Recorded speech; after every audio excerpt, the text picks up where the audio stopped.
एक दिन अमृत वेले का समय, गुरु गोविंद सिंह जी महाराज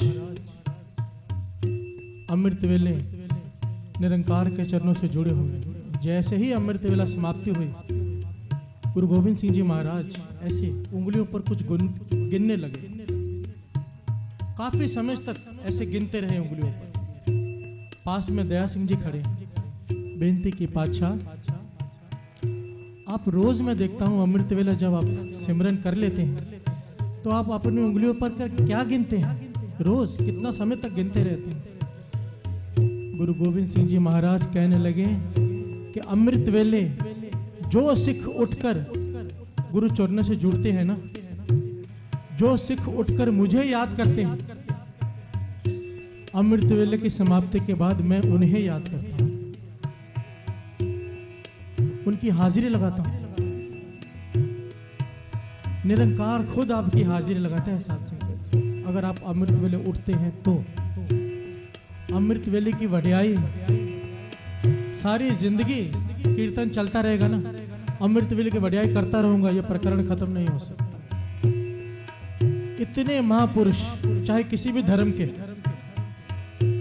मस्कीन जी से लेके ना जाने कितने लिखारियों ने अमृत वेले पे कितनी किताबें लिख डाली, आज तक लिखी जा रही है। क्यों लिख रहे हैं? इतने ज्ञानी ध्यानी लोग अमृत वेले की बात क्यों कर रहे हैं?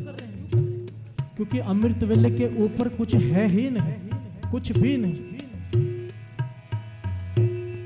गुरु गोविंद सिंह जी महाराज से एक दिन दया सिंह जी ने प्रश्न किया कि पातशाह शहीद किसे कहते हैं? गुरु गोविंद सिंह जी महाराज कहने लगे शहीद दो प्रकार के होते हैं। एक वो जो अपने देश की रक्षा के लिए जंग में शहीद हो जाएं, पीठ न दिखाएं, लड़ते हुए शहीद हो जाएं, वो शहीद। और दूसरे होते हैं पहले दर्जे के शहीद। वो कौन? गुरु गोविंद सिंह जी महाराज कहने लगे जो रोज सुबह अमृत वेले उठते हैं ना, वो मानो रोज शहीद की पदवी प्राप्त कर रहे हैं, हर रोज। क्योंकि अमृत वेले उठना आसान नहीं है साथ ही। महापुरुष वचन किया करते कि ऐड करके पोस्टर लगाकर संगत को प्रेरणा देकर शाम के वक्त तो इकट्ठा किया जा सकता है, पर अमृत वेले नहीं। क्योंकि अमृत वेले दिमाग में कुछ नहीं आता सिवाय नींद के, कुछ याद नहीं रहता, कोई प्रेरणा कुछ बात दिमाग में नहीं आती, सिर्फ नींद। इतनी गहरी नींद, इतना आलस कि हर आदमी नहीं जीत सकता। तो क्या करें? गुरु गोविंद सिंह जी महाराज कहने लगे जो रोज अमृत वेले उठते हैं, नींद से जंग करते हैं, आलस से जंग करते हैं, कलयुग से जंग करते हैं, वो रोज मानो नींद से जंग करके शहीद होते हैं। नींद को मारकर खुद अपनी आत्मा को मारकर उठते हैं, वो पहले दर्जे के शहीद हैं। मानो रोज शहीद की पदवी प्राप्त हो रही है हर रोज। गुरु नानक पातशाह के पास एक बार कलयुग आ गया। इतना बड़ा आकार साथ संगत जी कि उसका सर आसमान से लगा हुआ, आग लगी हुई पूरे शरीर में। दूर, काफी दूर खड़ा होकर गुरु नानक पातशाह को परेशान होने की पूरी कोशिश की, परेशान करने की, पर गुरु नानक पातशाह अडोल बैठे हैं, सिमरन में लीन।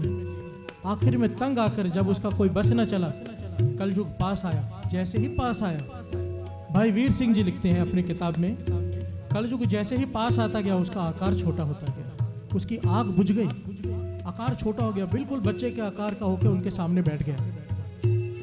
इस बात से वो इशारा दिया करते थे कि जो लोग गुरु नानक को प्यार करते हैं, जो लोग गुरु नानक से इश्क करते हैं, अमृत वेले उठते हैं, कलयुग की शक्ति उनके आगे खत्म हो जाती है।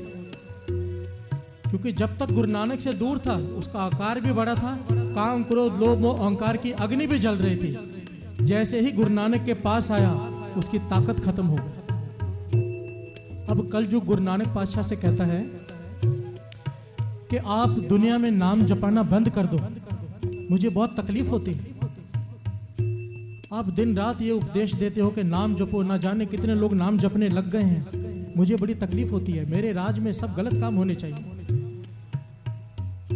मैं आपको हीरे मोती के मंदिर बना देता हूं, सोने के महल खड़े कर देता हूं, पर आप नाम जपाना बंद करो। गुरु नानक पातशाह मुस्कुरा पड़े। धन गुरु नानक पातशाह ने एक सवाल पूछा कि कलयुग तू मुझे कहता है कि मैं तुझे हीरे मोती के जवाहरात के मंदिर बना देता हूँ, सोने के महल बना देता हूँ, पर जो तूने चादर अपने ऊपर ली है, ओढ़ी हुई है, उसमें वो तो फटी पड़ी है, जगह जगह से फटी हुई है वो चादर, छेद हुए हैं उसमें। तो कलयुग कहने लगा ये भी आपकी वजह से। ये जो चादर है ना आलस की, जो लोग रात को मन बनाकर सोते हैं कि हम अमृत वेले उठेंगे, कई लोग रात को मन बनाकर सोते हैं कि अमृत वेले उठेंगे, नाम जपेंगे, तो मैं अमृत वेले ये चादर उन सबके ऊपर डाल देता हूँ। ये आलस, दलिद्र और नींद की चादर है। पर आपके प्यार वाले जो आपसे इश्क करते हैं, जो आपका नाम जपते हैं, वो इस चादर को फाड़ कर बाहर निकल जाते हैं। इसलिए जगह जगह से मेरी चादर में छेद हुए हैं। बात को समझने की कोशिश कीजिए। मैं तो कहता हूं जो हिस्सा चादर का कलयुग ने उल्लासनगर पर डाल के रखा है ना, उसे फाड़ डालो पूरा का पूरा। छेद ही नहीं, कलयुग की पूरी चादर ही फाड़ डालो। ये आप लोगों के हाथ में है। उठो अमृत वेले, किसी भी प्रकार उठो, आलस मत करो, बहाने मत बनाओ। बहुत लोग बहाने बनाते हैं। एक आदमी महापुरुषों के पास आया, कहने लगा पातशाह मैं क्या करूं, मैं अमृत वेले उठना तो चाहता हूं पर उठ नहीं पाता, मेरी क्या गलती। मैं 3 अलार्म लगाता हूं, 3 घड़ियों में, उसके बाद फोन में भी अलार्म लगाता हूं। अपनी बीवी को भी बोल रखा है कि मुझे सुबह उठा देना। अब पहला अलार्म बजता है मैं बंद कर देता हूं, उठा नहीं जाता। दूसरा अलार्म बजता है मैं बंद कर देता हूं, तीसरा बजता है मैं बंद कर देता हूं, फिर फोन का बजता है उसे भी बंद कर देता हूं। बीवी आकर उठाती है पर मुझसे उठा नहीं जाता, मेरी क्या गलती है, मैं तो कोशिश करता हूं। महापुरुष कहने लगे वाह, तू इतना अच्छा आदमी है कि तू कोशिश करता है पर उठ नहीं पाता। कहने लगे कोई नहीं, कोशिश करता रहे। उसे भेज दिया, उसके बच्चों को अपने पास बुलाया और एक कान में एक बात कह दी कि कल सुबह ये कर लो। अब साथ संगत जी सुबह सोया हुआ है, अमृत वेला है, अलार्म बजे बंद कर दिए, मोबाइल का अलार्म बजा बंद कर दिया। अब बीवी ने आके उठाया, नहीं उठा। बच्चा आया, कान में कहा पिताजी हमने 4 फुट लंबा सांप आपके पलंग के नीचे जाते हुए देखा है। अब तो साथ संगत जी दूसरी बार बोलना नहीं पड़ा, भागा कमरे से बाहर डंडा लेके आ गया और एकदम नींद खुल गई। तो बच्चे ने कहा कि ऐसा कुछ नहीं हुआ है, महापुरुषों ने कहा था आपको ऐसा कहने के लिए। अब महापुरुष कहने लगे अब बता कहाँ गई नींद। ये आलस है, ये बहाने हैं कि हम उठना चाहते हैं पर नहीं उठ सकते। साथ संगत जी सुबह 4 बजे से ट्रेनें शुरू हो जाती हैं, लोकल ट्रेनें। हजारों लाखों लोग 4 बजे लोकल ट्रेनों में सफर करके काम पर जाते हैं। गुरु हमें उस लाइन में भी खड़ा कर सकता था। 3 बजे रात के 2 बजे लोग कचरा उठाते हैं रोड पर, गुरु हमें वहां भी खड़ा कर सकता था। तो अमृत वेले उठना पड़ता, झक मार कर भी उठना पड़ता, पर गुरु हम पे तरस कर रहा है, समझा रहा है।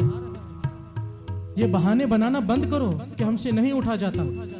अपने मन से जंग करो, और जब नहीं उठा जाता तो महापुरुषों के बताए हुए 4 टोटके हैं, 4 जुगतियां हैं, उन्हें अपना लो, जरूर गुरु कृपा करेगा। वो क्या है, आओ 2 पंक्तियां पढ़ें फिर ये वचन आगे बढ़ा।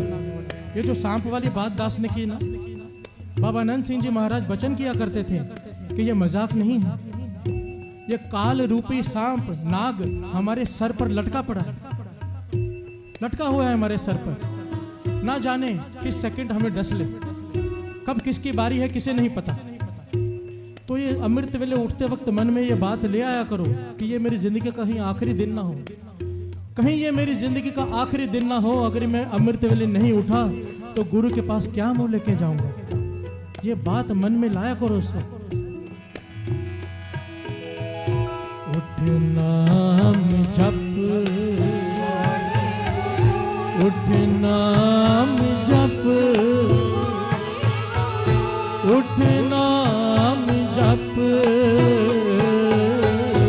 उठ नाम जप, वाहे गुरु नाम जप, वाहे गुरु नाम जप। चालागे उठ नाम जप, निस्बासर आराध, चालागे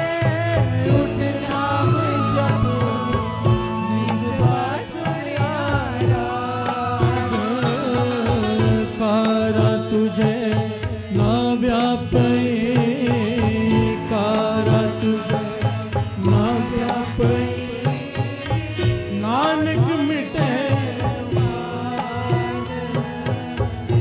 उठ नाम जप जप उठ नाम